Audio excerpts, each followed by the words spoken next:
That'd be great. Everybody agenda, okay? Can I have a notice of the meeting statement? Vicki, that is you? She's asked me to read it. Are you going to read it, Vic? I can read it. Go ahead. Someone read it. Okay. A news release announcing the date, time, and place of the August 28, 2018 special call commission meeting was distributed August 27, 2018 to appropriate media and other groups or individuals who have requested notification. The announcement and agenda were posted at the Department of Disabilities and Special Needs Central Administrative Office and on this website. The public has been notified that accommodations such as interpreters, mobility assistant, or other assistance will be provided to individuals with disabilities and special needs if requested in advance. Okay, can I have adoption of the agenda? So moved. Second. Okay. All those in favor? Aye. Okay. This is to discuss the draft recommendation menu to the House Legislature Oversight Committee. Pat, would you like to start? Sure. When I testified last on July 30th about our performance management system, we were informed that the next meeting would be on August 30th, and at that time they would like DDSN's recommendations to the commission for their consideration to include in the final report. So this is part of the process of a traditional performance evaluation where after 15 months of document exchange and testimony that we're coming to the finish line, and so we are organizing our recommendations for them to consider, and on Thursday I'm going to testify to these recommendations, and the House asked me to ensure that these recommendations have the approval of the commission. And after talking to Chairman Ravenel, she suggested, and rightfully so, that we circulate this draft and make edits as commissioners have called me and sent me emails and get into a shape so that we collectively can look at it and approve it. And if we still need to make modifications, we can talk about it today and make those changes and get it approved. But I need the commission's approval to move forward with testifying on Thursday with these recommendations that are enclosed in this this draft letter to Chairman Henderson.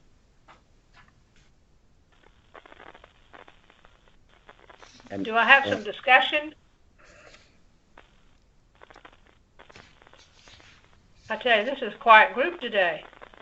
Well, I got to read. I read relatively quickly the first draft that you sent around the other day, which I thought was excellent.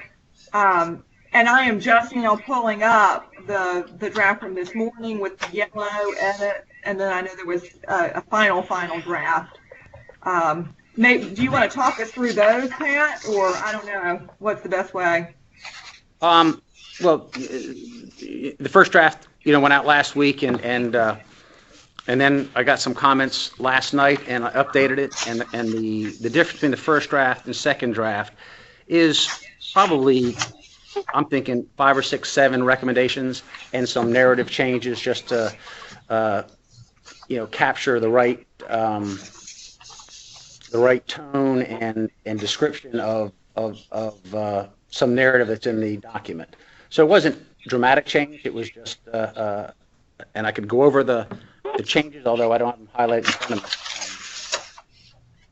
me. But those were the changes that took place from last night to this morning. And then at noon, I made one edit to issue number 7 to simplify it a little bit. That's on the email.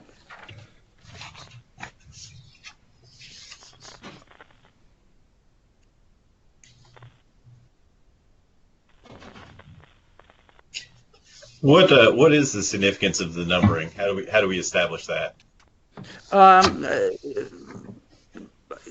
Number 1 and 2 were just the biggest issues we have to address, and then from there's no algebraic formula as to priority. They're just we have main issues that we want to get out there with issues and recommendations, and then the section number 9, which has to do with, I call them more specific initiatives we're working on in order to improve, and I listed them in there just to demonstrate that to the commission that we are being proactive, we are addressing issues, and moving forward. They also requested that we had 5 initiatives that we listed last May, and they wanted some follow-up on them, and that's attachment B.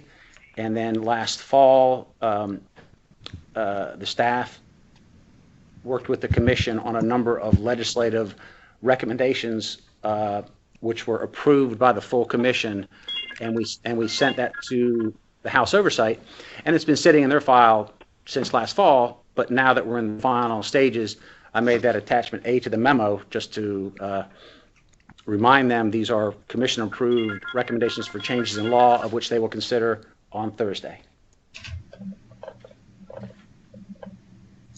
And I simply don't want. I like number 1 and 2. I think maybe number 4 is higher than it should be in terms of concerns. And I just don't want them to take the numbering priority as sort of our potential. At least personally, right now, number 4 is not as significant an issue as some of the other things that are listed down after that. That's just my opinion. Okay. And if it has no significance, and it has no significance to LOC, then that's fine. I just don't want them taking that as, oh, we're just going to lop off the top 5 and we lose something. You know, in the document, I didn't say they were in priority order. I think when I did it, I kind of certainly focused on 1, 2, and then 3, and after that, they fell in line. But I'd be glad to move it if the commission so chooses. But I don't have any language in there saying here are the issues in priority order. Should we clarify that, Pat? What's that? Should we just clarify that at the very beginnings so they understand that this is not kind of a rating of priority? I think that would be the safest thing to do. It could be interpreted. It could be interpreted as this is our number 1 issue. This is our number 2 issue. I mean, I agree with Gary. Okay. I can add a sentence in there to introduce them that here they are, not necessarily in priority order. I agree. I think that'd just be safer, so Okay. it doesn't get taken that way. Speaking of issue number 4, issue number 4 is kind of different than a lot of these issues, which say DDSN does this and DDSN recommends that. But issue number 4 specifically says that the commission believes that this is the right form of governance. And we've never actually formally voted on that. That's correct. So we just need to be aware that if we put that in there, in a way we are voting to say that we believe this is the right form of government. Sorry, I didn't mean to cut you off, Vicki. No, that's okay. I just think that one of the things that I had said to Pat yesterday evening, I had called about, just to put my 2 cents worth in, and it was that I have been a proponent for cabinet form of government up until the last year or so, and you know, it goes back and forth, but mainly now I do see that we probably would still have the same problems as a cabinet form of government, but we are moving towards solving them, I believe, because of the commission form of government, because of that input that we've received locally, but also because of the control that we have taken for change that really needed to change. And like I was telling Pat, I believe this House subcommittee really wants to see that. I mean, if I'm a House member, I want to know these are the problems that have been blasted all over everywhere, and you know, so what do you want me to do about it as a House member? And if we don't show that we're doing something about it, then they're going to say, well, maybe we need to change the form of government. And now I think that we have the correct form of government because we have been able to create a lot of change, and we're looking forward to even more changes that I believe will benefit people with disabilities. And I don't think we would have made those changes if we had been a cabinet form of government, because I think it would be And we could have, but I don't feel that I think, like in a lot of these state agencies, we just kind of get lost, and the state director is a political position, and, so anyway, I don't have a problem with leaving that in there because I do feel that we are on the right track and that this is the right form of government.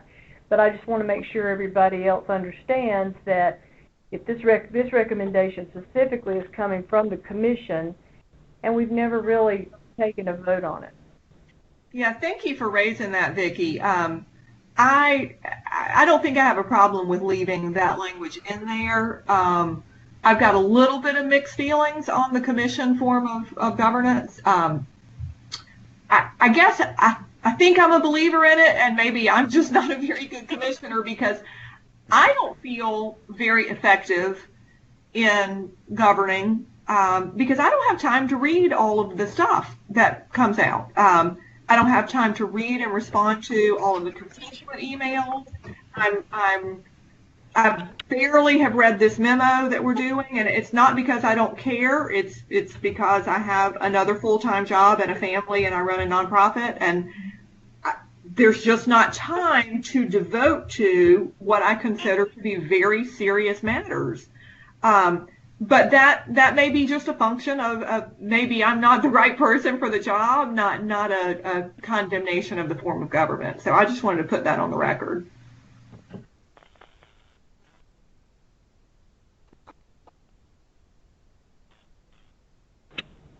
Well, also you've just gotten off the bus. You just got here, so Eva likes to say and tells people for the first year or two. I don't remember even what you said, but I really wasn't clear on what was going on. But it is a lot of work.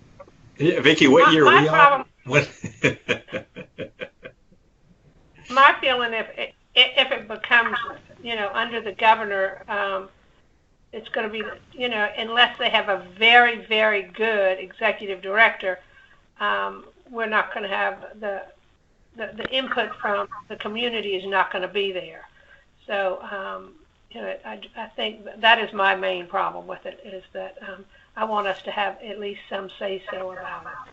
Well, and I very much agree with that. I really do like that we're consumers or families of consumers or just really interested stakeholders, and we do hear from the constituents. I do like that aspect of it. There's just some concern, and again, maybe it's just personal. I mean, it's a completely volunteer responsibility, so it's just on top of everything else that we do in our lives. And for that reason, I know for myself, my effectiveness is hampered. Well, there's pros and cons for both. I know when I testified before the Senate, I was asked this question, and I told them that I supported a commission form of government for DDSN. Now, I also had the knowledge of knowing that our current governor prefers a commission form of government. And I think until we make a lot of these recommendations and changes, you're not going to find any governor that's going to want this to fall into their cabinet. So this is important. And so let's get these things fixed, and then we can have a conversation about what form of government this agency should fall under. But I think right now we have the flexibility as a commission to actually get this thing right and put it in a good position for its future.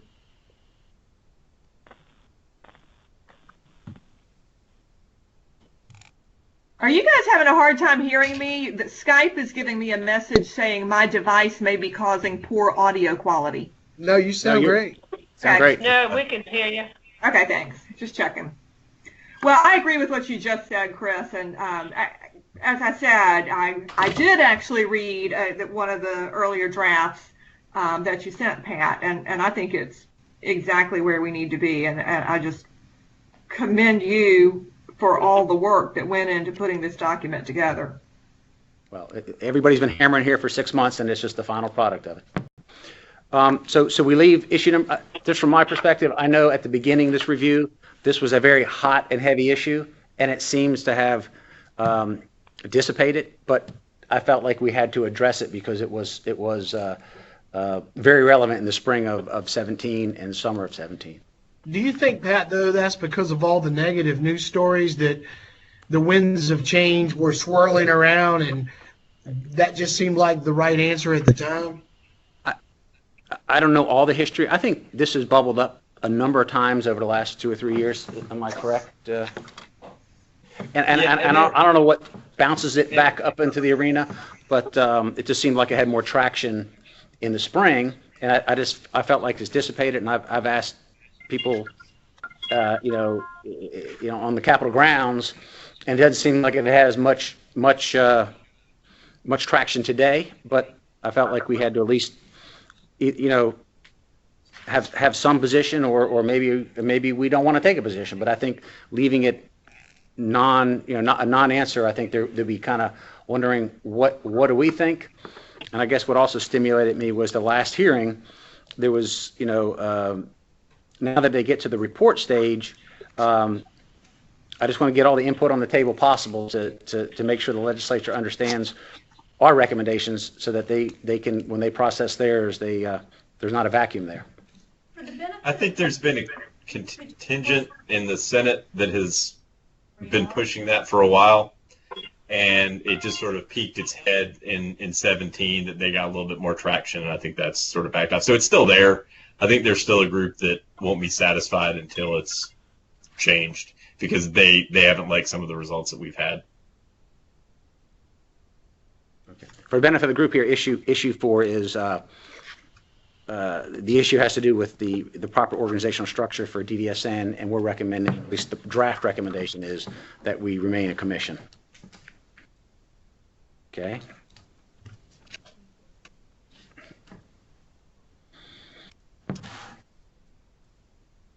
Pat, maybe I just missed it, but I mean, do we address the waiting list issue? In one of our in number 9, we have a recommendation to re-engineer the waiver enrollment process, and that's been on the agenda for a number of times. I think we actually have hard decisions from HHS that we can now implement. So it is on there about re-engineering the waiver process with the net result of speeding up the waiting list. Is that what we discussed at the last meeting where people might fall Yes. off? Yeah.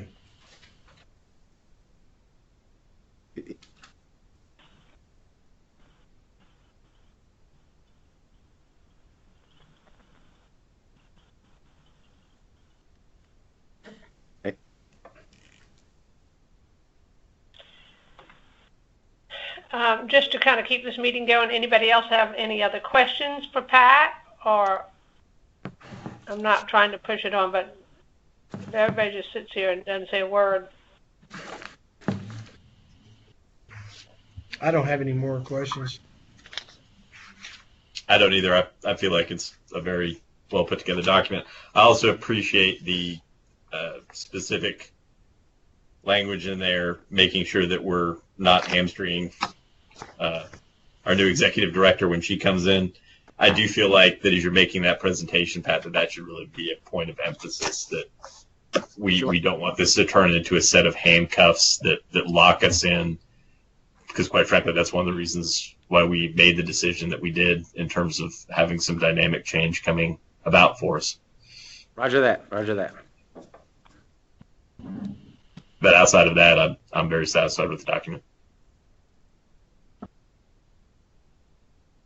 I'm good. Do I have a motion? All right. So Do I have a motion to the document? I can't Before see you- anybody, so I Yeah. can't. Before you make that motion, Chairman, I just want I can't see to. anybody. Yeah. The only change that I'm going to make to this document, based on our conversation today, is to put a sentence in there pertaining to the issues are not in any priority order. So when we make the motion, that includes that change. Okay. I just did, getting back to what, Eva, getting back to what Chris said about the waiting list, I just did a word search. I didn't see the word waiting list used. And I think that would ring true with them if they heard that. I'm looking at recommendation number 9, look at how we could be more specific about the waiting list. Okay. 9C covers that, but I'll make sure the word waiting list is in there, that the whole goal is to reduce the waiting list. 9C is the recommendation we're talking about. DDSN will implement a waiver enrollment improvement plan to speed enrollment processes times and restore confidence to legislative appropriators, the DDSN's ability to effectively execute budget enhancement. So I'll make a note in there that it does pertain to basically reduce the waiting list. You can just put a comma, thereby reducing waiting lists Right. after speed enrollment processing times. Okay. So Chris made a good point. All right. Well, let's don't let it be lost on us that the legislature can do their part too. Right. Absolutely. Thank you, Legislative Committee Chair. We'll have discussions about that. I had a discussion at a meeting. I met with three legislators from Spartanburg were at this meeting that I was at, and told them those are the main things is the waiting list and also some money for our for the regional center. So they were very, and they told me they had there was a big surplus, so possibly that could be done. So We'll take them up on it. Some extra money. definitely. Okay, I'll make those two All right. changes. Any other changes? What time is the presentation on Thursday? 11 o'clock. Is that online? They have been so far, so Yeah. yes. I was debating, I'm still in Baltimore at this HCDS conference, but I was debating flying home a little early and maybe coming over. Is that, what room is it in? Do you know off the top of your head? 317 Blatt. Okay. Pat, do y'all mind sending out the link for the video for those Sure, that we'll might do want it. to watch We'll it do it. online? And what time is it, Pat? 11, you say? 11 o'clock, and they record them, and they're generally available within 24 hours. But it's 11 o'clock live. Does that mean you don't want us to watch you in person? No, come on. I need backup. Do we have any more discussion on this? No. No. No. I need one more no. No. Vicki, No. Vicki, you all right with it? May I get a motion that this is? I move May I adopt. get okay, may I have a second? Second. All those in favor? Aye. Aye. Okay, great. Thank you. This Great. is passed. Thank you all for showing up today. Appreciate it. And Pat, thank you for putting all this together. It's been All right. Good job, Pat. I appreciate I've been it. talking Thank to you guys about for. it for a while. That's great. All right. And I'm glad we got everybody together to discuss it. If there's nothing else to discuss, is there anything else anybody else would like to talk about at this time? No? Then this meeting is adjourned. All right. Thank Thanks, you. guys. Thank you. Thank you.